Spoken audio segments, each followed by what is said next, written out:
Oi, tudo bem?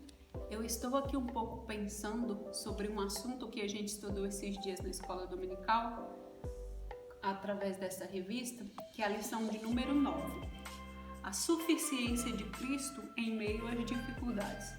E eu gostaria de compartilhar um pouco desse tema com você. Quando a gente pensa em suficiente, eu quero te dar um exemplo.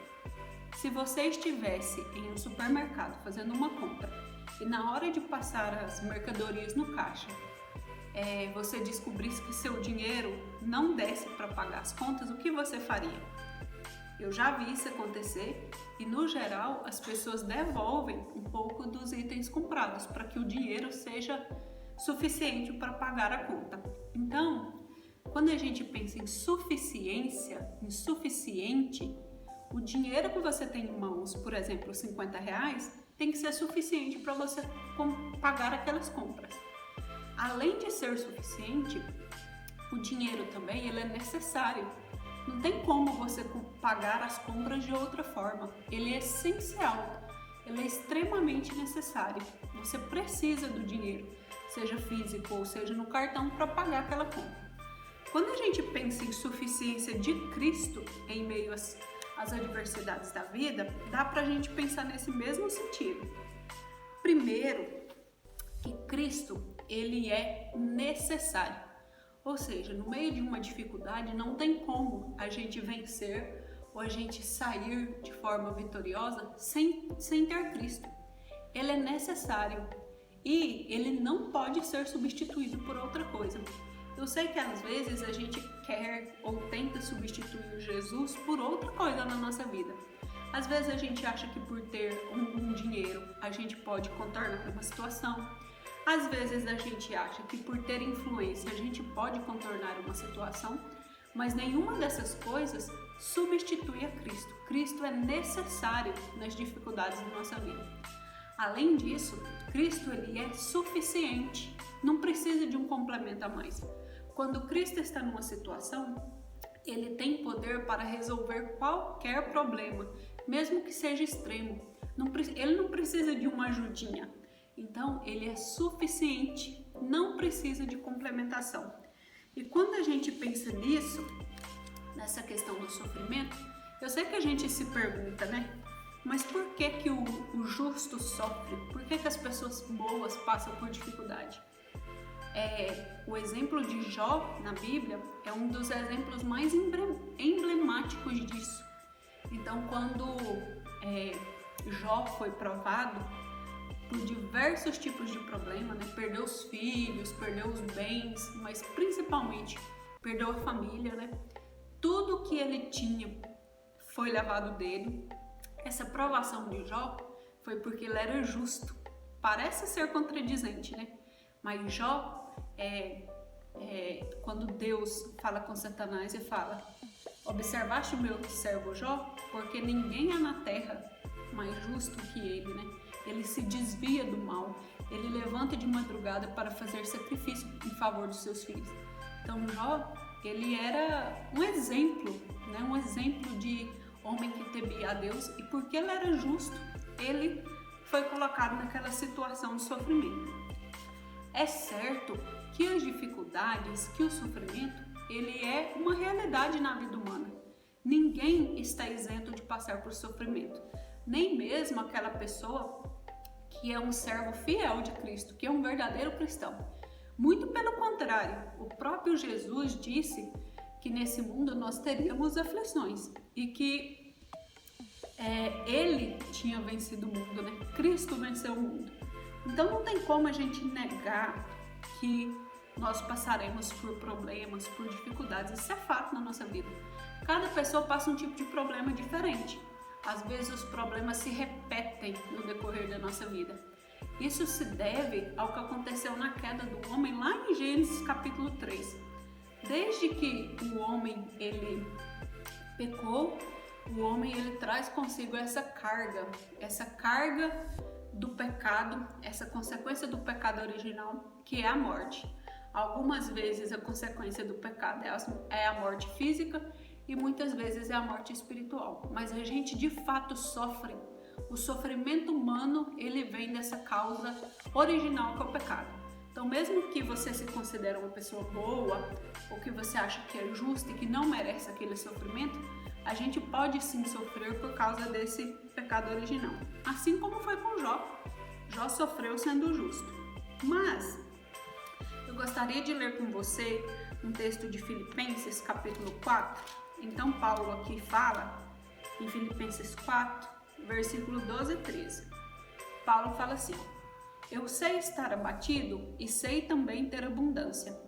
Em toda maneira e em todas as coisas estou instruído, tanto a ter fartura como a ter fome, tanto a ter abundância como a padecer necessidade.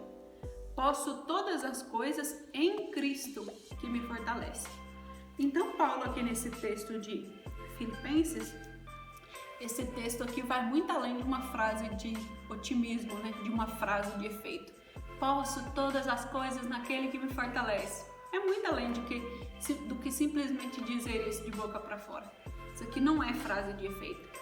Isso aqui, quando Paulo escreveu essa carta aos Filipenses, Paulo ele estava preso, e é interessante que ele preso, ele falava aos Filipenses dizendo que ele sabia o que era estar abatido, mas que ele também sabia o que era ter abundância e que em todas as coisas ele era instruído, tanto a ter fome como a ter fartura. E é interessante nesse texto de Filipenses que Paulo, preso, ele fala para as pessoas livres que elas precisavam regozijar-se no Senhor, que elas precisavam se alegrar no Senhor.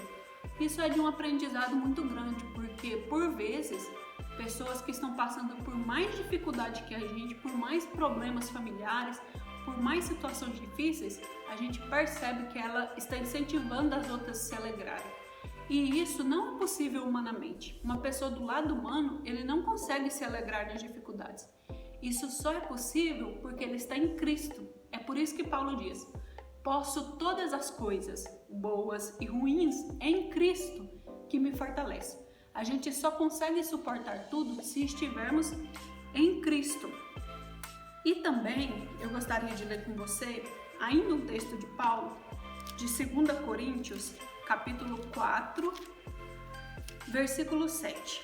2 Coríntios 4 e 7, Paulo fala assim, 4 e 17. 2 Coríntios 4, versículo 17. Porque a nossa leve e momentânea tribulação produz para nós um peso eterno de glória muito excelente. Então imagine você, Paulo, que foi preso, que passou por várias dificuldades na vida. Aqui ele fala que a nossa leve e momentânea tribulação produz para nós um peso eterno de glória. Como assim? Como que essa dificuldade é leve e é momentânea? Paulo, ele está se referindo a essas dificuldades como dificuldades da vida terrena. Se a gente pensar que uma pessoa que vive muito, vive aí seus 100, 110 anos, então se ele sofrer os 100 anos da sua vida for de sofrimento, isso é leve e é passageiro perto da vida eterna que o homem tem. A vida eterna, seja no céu ou seja no inferno, ela é eterna, como o próprio nome diz.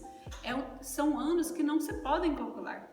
Então, todo o sofrimento terreno que a gente passa, ele é leve e ele é momentâneo. Porque na vida eterna, caso a pessoa esteja em sofrimento, será uma situação muito pior. Então, por isso que Paulo está dizendo, alegrem-se no Senhor. Porque o sofrimento de vocês é leve, assim como o meu, e é momentâneo. O sofrimento é leve e momentâneo.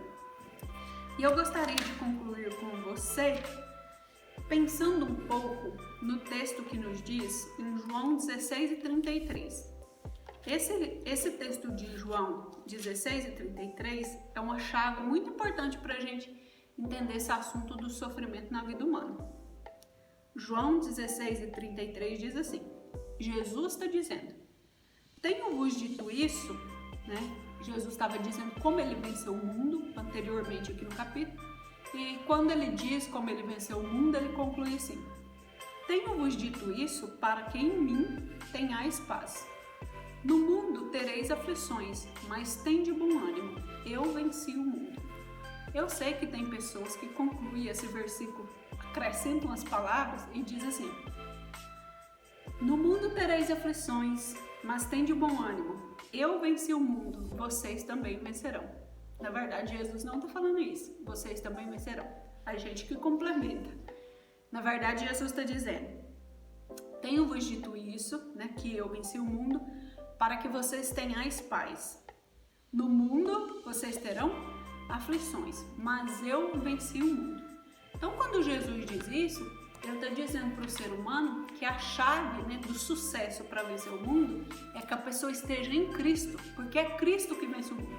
Então, se Cristo está em mim e Cristo vence o mundo, logo eu vou vencer as tribulações, as dificuldades, os problemas extremos que tem na vida, no decorrer da vida.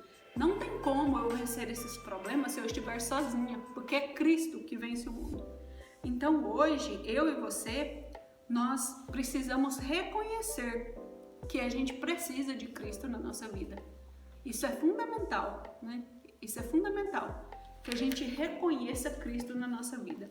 E o próprio Cristo, ele disse em Mateus 11:28, e ele diz também para mim hoje e para você. Cristo diz assim, vinde a mim todos que estáis cansados e oprimidos, e eu vos aliviarei. Tomai sobre vós o meu jugo e aprendei de mim que sou manso e humilde de coração, e encontrareis descanso para as vossas almas. Porque o meu jugo é suave e o meu fardo é leve. Então Jesus aqui, ele está fazendo um convite. Inclusive ele está fazendo esse convite hoje, para mim e para você. Se você está cansado, se você está oprimido, ele fala, vem para mim. Tomai sobre vós o meu jugo. Porque o jugo de Jesus, ele está dizendo que o jugo dele é suave e que o fardo dele é leve. Às vezes a gente está carregando um fardo, uma coisa tão pesada nas costas, porque a gente está sem Jesus. E Jesus, ele quer trocar esse fardo nosso pelo fardo dele.